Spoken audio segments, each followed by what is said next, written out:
Hello all.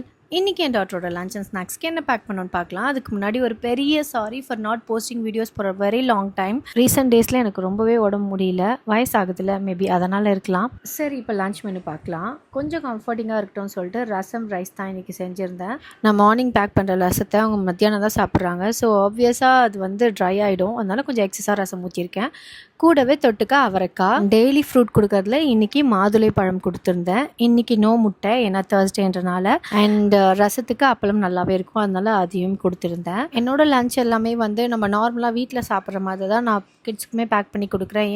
Mostly இந்த க்யூட்டான dishes எல்லாமே மேட் ஆஃப் மைதா, அப்படி இல்லைனா தோசை மாவு, அதையே வந்து திரும்ப திரும்ப நான் கொடுக்கறதுக்கு எனக்கு விருப்பம் இல்லை. நம்ம என்ன வீட்டில் சாப்பிட்றோமோ அதை கிட்ஸ் கொடுக்கணுன்றதுக்காக தான் நான் இந்த ஒரு சேனலை ஸ்டார்ட் பண்ணேன். ஸோ எல்லா மதருக்குமே அது யூஸ்ஃபுல்லாக இருக்கும்னு நான் நினச்சேன். சரி, இப்போ ஸ்நாக்ஸ்க்கு என்ன பேக் பண்ணணும்னு பார்க்கலாம். பனானா அண்ட் கேரட் போட்டு பேன் கேக் தான் பண்ணி கொடுத்துருந்தேன். இதை நார்மலாகவே சாப்பிடலாம், ஸ்வீட்டாக தான் இருக்கும்.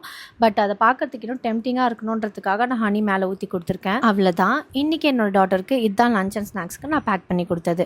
அண்ட் நீங்கள் உங்கள் கிட்க்கு என்ன பேக் பண்ணீங்கன்றதை கமெண்ட்ஸில் சொல்லுங்கள். இந்த வீடியோ பிடிச்சா லைக் பண்ணிவிட்டு நம்ம பேஜை ஃபாலோ பண்ணிக்கோங்க. See you all in next video. Tata, bye.